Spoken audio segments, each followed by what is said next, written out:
Hello, I'm Mantastic'c and Fantastic, and today I want to talk about the Player's Choice Super Godfest voting, which has just gone live in North America. So, the Player's Choice Godfest can be a potentially exciting event because it gives us players the chance to vote for our favorite cards to be featured in a unique lineup Godfest. Now, we don't know the rolling rates for this, but generally speaking, they tend to be at least reasonably favorable, and the voting process is going to be split into three distinct sections, with the God or Pantheon series being available now, followed by the 6-star Godfest exclusive, then 7/8 stars at a future moment. So, I want to take this time in this video to go over the Pantheon cards that I feel like are a bit more meaningful at this point in time, because we are able to vote for an excessive number of different Pantheon cards, but not many of them are that great overall. And if you're like myself and have been playing for a prolonged period of time, there's a strong likelihood that you just actually own these cards anyways, so yeah, it's just a little frustrating where Pantheons are at this point in time. They're not as magical as they used to be. But with that being said, I want to go through the cards that I think are more meaningful and at least show you the icon of their lowest evolution form, because for some reason in the voting section itself it is terribly well designed because you can't even tell what name the card is. You just have to know the icon. Regardless of that, let's take a look at some of the better cards. So the first card I want to draw heavy attention to is Antares, and I'm going to be using the app PadDB to look at these cards because I think it's a wonderful way to look up basically whatever you're wanting. So Antares looks like this in their most basic form, but it's their reincarnated form that is actually truly viable. And the reason why that is because they have double Brick Awakening, so they're able to deal spectacular amounts of personal damage. Their active skill converts hearts and hazards into fire orbs, and then fully recovers all of your HP, enhances all orbs, and then all other allies receive 1 turn of haste. And the idea is you can utilize a team of 2 Antares, Amaterasu, 2 Dantalions, and a Han Solo, and you're able to basically create a system of active skills to have continuous orb generation, like Cleric style active skills, and full health healing. And it's able to kind of like push their way through challenging content, including super gravity dungeons, because any card with double brick or blob awakening tends to deal spectacular amounts of damage, and Antares is no exception. So because of the fact that I feel like this Pantheon card is reasonably rare, like I don't have that many copies myself, I think this should be an auto vote for every single player out there, because in a sense, it's a reasonably accessible team. Like, you can find a friend's Han Solo, and the others are like a 6-star Godfest exclusive and other Pantheon cards. So I feel like Antares deserves quite a bit of attention overall because they are quite a meaningful card. Another card, or a series of cards I want to look at, are the Chinese Celestials. And these are some of like the longest or oldest cards that have existed. I think they're involved in most Player's Choice Godfest, and the reason for that is because they all have story evolutions which are quite meaningful and powerful. So if you don't own any of these Chinese Celestials, I'm just going to pull up this menu here, like the leftmost side shows you the cards themselves, like Leyland, Karen, Mei, Sakuya, Haku. If you don't own any of these cards, I recommend voting for them because their story evolutions are quite powerful, relatively speaking, and because you can acquire these evolutions by doing the story mode, everyone in theory has a chance to make them. And I do enjoy them as leaders for like especially like S ranking. Sakuya in her story or world shaping form is actually still a legitimately strong leader. It can double damage cap with relative ease, so it is a strong card to have overall. So point of the matter is, vote for Chinese Celestials if you don't have any of them.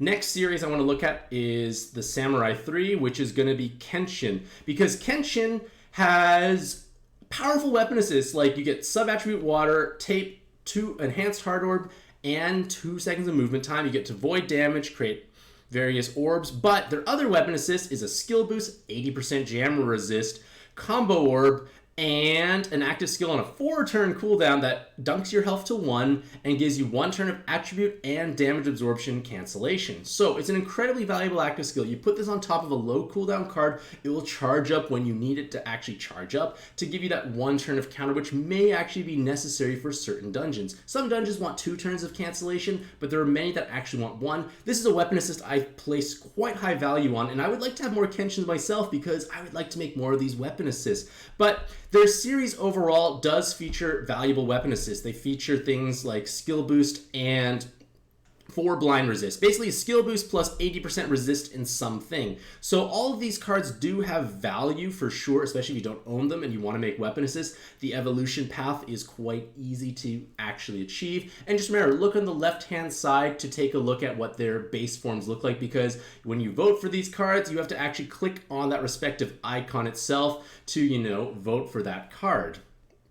The next things I want to look at is Amaterasu and Amaterasu, because Amaterasu, this is her base form, so you know what it looks like. In her super reincarnated form, it's part of that Antares system because it's a 7-turn cooldown with a turn of haste. And that's all you need to have because you're going to use 3 active skills every turn. And with this, you have full clericing capabilities with Clearing Bind, Awoken Bind, Unmatchable. You get the health heal, which Antares technically does, and the haste. So the idea is basically you can use her to loop more active skills, and, you know, it's just a way to make things work. And her weapon assists are not bad as well. You get Tape, Team HP, Team RCV, Cross Awakening, a full Cleric style active skill with a haste. Or the other weapon assist is 2 seconds of movement time, an enhanced hard orb, and 3 turns of haste with that full Cleric active skill. So I think their weapon assist is actually pretty good. I have both of them, and I do possibly use them on occasion. I'm just trying to go through all the Pantheon cards that I at least personally use. Next is Ame no Uzume. I feel like she's probably lost quite a bit of her value over time, but I don't know, it's still a cleric that does work. Like, I went through my box to find which Pantheon cards have I pushed to level 120, and she happened to be one of them, so I feel like maybe I should mention it. Like, it does technically work on mono red teams, or it could be just color coverage for teams where it's just difficult to, you know, address. And her base form looks like this. For Orochi, Orochi has a valuable weapon assist because it is Team HP, Team RCV, Cross Awakening, 120% poison resist, and second of movement time. So nice awakenings, but it also gives 4 turns of delay. And delaying is helpful in this day and age because you're able to delay opposing spawns to like dodge potential mechanics or give yourself lots of safety when you need to transform or charge up certain key active skills. So it's never a bad weapon assist to have in your pocket. I made this weapon assist because I find it valuable.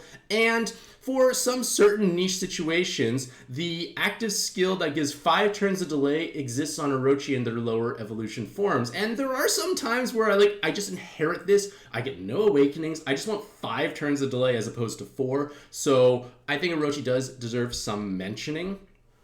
And that's what they look like in their base form. But I want to take a look at the other forms because this series actually is pretty good. Susanoo, I feel like, has a strong weapon assist because it gives you similar types of awakenings, but it's 3 turns of 60% damage reduction and 1 turn of haste. You can definitely leverage that to safely transform or stall out dangerous mechanics because when you think about it, the haste is an effective skill boost, but 3 turns of 60% damage reduction is probably going to be enough for you to tank, stall, and survive whatever mechanics are being thrown at you for those 3 given turns. So useful weapon assist overall, and I think their Super Reincarnate form is not a bad choice at all. Like, you get 4 skill boosts, super blind resist, respectable personal damage, especially against dragon and devil type spawns, and that same 3-turn shielding active skill with haste. So not a bad card to have by any means. And then I guess you can make some arguments that Hino is still technically a good swipe style leader, or like 1 combo style leader, because if you match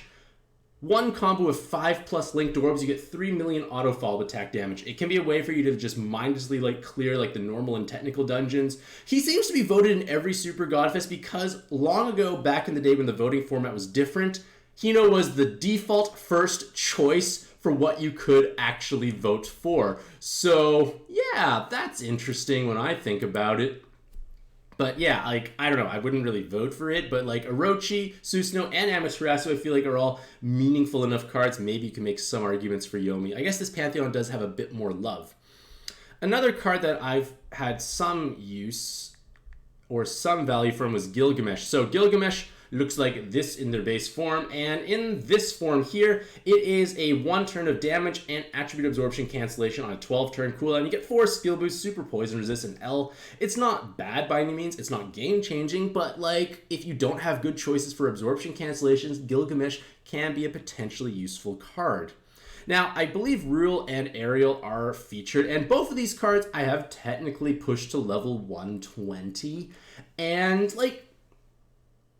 they can be used on their respective monocolor teams. Real technically is a decently strong card for mono wood if mono wood was truly relevant. I feel like the fact that Nautilus and Christmas Minot are kind of your best bets says a lot because like they are decent leaders, but they're nowhere near as prominent or as dominant as they used to be like a year plus ago, so to speak. But Real looks like this in their base form. And then when I look at Ariel, I still use Ariel on my Daytona team. It's not my first choice to use for my alt account. I would rather have another Val Kitty Seal or Halloween Cotton. But hey, you know, if you have not the greatest subs for Daytona teams, Ariel can be a respectable choice with a low cooldown, respectively high personal damage, and can also be utilized as a pairing if you don't have your own Daytona. It can solve orb generation needs. Possibility. Again, it's a card that I've 120 and I still actually use, so it is, I feel, worth mentioning. Next is Dagda, and I believe Dagda has merit still to a certain extent because Dagda in their base form, which looks like this, has strong personal damage with TPAs, but they give 6 skill boosts and super blind resist. And this all happens without super awakening, so it can be good for co-op, can be good for like dungeons where you enter at level 1 because super awakenings aren't available. And on an 8-turn cooldown, it's a full cleric style active skill with a board changer. I have utilized this as a cleric for my Daytona teams. Just be mindful of the fact that they are not bind immune, so just, you know, put a bind immune weapon assist on top to ensure that they don't get bound. But 6 skill boosts, super blind resist, strong personal damage, still a pretty solid cleric choice overall. Was there anything else in this series I was interested in? Nope, not at all. Next is Raw. So Gordon Ramsay might say like undercooked food is raw. Oh my goodness, I am never gonna find raw in this. Awoken Raw. There we. Okay, we're gonna go super reincarnated Raw. There we. Nope, that's a raw dragon. Holy fish, where are you, Raw? Are you worth looking at this point? Why can't I find you? Here we go. The reason why I think Raw has merits is because this weapon assist is a skill boost with a AoE or multi-target button nuke, so to speak. Because in theory, it does a large amount of damage to a single enemy 3 times. So if there's multiple enemies, you could technically ping them down. More so, the point is a button with a skill boost, so it can have merits. One of their leader skills was kind of comical because it has 77 times attack multiplier, but like, you know, no effective health. I guess that's a thing too, but it's more so for the weapon assist, and I do make a bunch of those weapon assists. And their other weapon assist, is this available yet? I can't recall, but it's a 5 attribute weapon assist or 5 attribute offensive weapon assist of 40% blind, so it's not a bad thing to have overall. Another card that has been used quite a bit for especially carry builds is Raphael, but not for any of these evolutions, but for this evolution here, or basically this evolution. One of the, like any of these evolutions that give you 2 turns of 100% voiding damage. This is utilized heavily in like the various 3-player carry builds that the Team Hyperion does put together because you protect yourself for 2 entire turns. So yourself and your teammate potentially don't die to preemptives, which is obviously a great thing. So Raphael has value in that sense just for this niche active skill, which does come up every once in a while. Maybe Loki could have possible usages, mostly because their active skill gives you 9 turns of an attack buff for dark and light, along with 1 turn of haste. Many dark teams tend to be farming oriented as well, and giving yourself this attack buff ensures that you can swipe your way through things like, say, Training Arena 3 or the 7/6-star gem Godfest exclusive rushes. So like as an active skill, I do use this active skill for my TA3 team sometimes as well, especially depending on what I bring.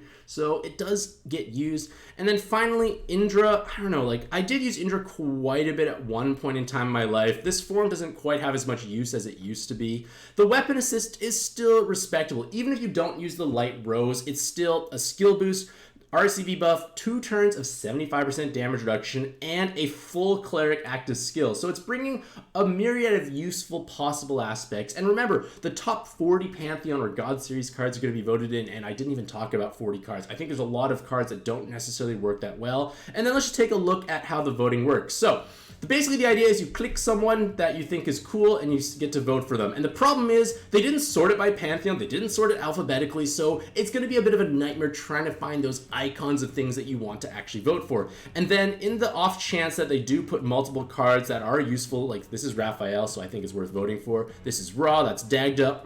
Technically there could be overlap. I want to vote for both, let's say, or Antares and someone else. You're allowed to go back and, I know, right, crazy. The lineup changes. It makes absolutely no sense. But yeah, do vote for stuff because not only do you get a rainbow event medal, hopefully you can possibly, like, you know, edge or filter the voting pool into something more favorable. Again, so many Pantheon cards are going to be included, but I highly recommend you vote for Antares. And again, I guess other Pantheon cards you don't actually own. There's always the chance that a Pantheon card might become useful, and if you are missing someone, maybe that could be useful. Unfortunately, we can't like long press, tap and hold, or do anything to interact with these icons except for move it around like that. So a little frustrating in that sense, but either way, let me know what you think about the voting possibilities in the comments section down below. Which Pantheon cards do you think are truly notable? Especially Pantheon cards I didn't actually talk about. I guess Lu is maybe some other card that I could have possibly talked about. High skill boost card of multiple absorption cancellation. But point of the matter is, hopefully you all have a truly fantastic day. I wish you all the best luck in your own pad adventures, and happy puzzling.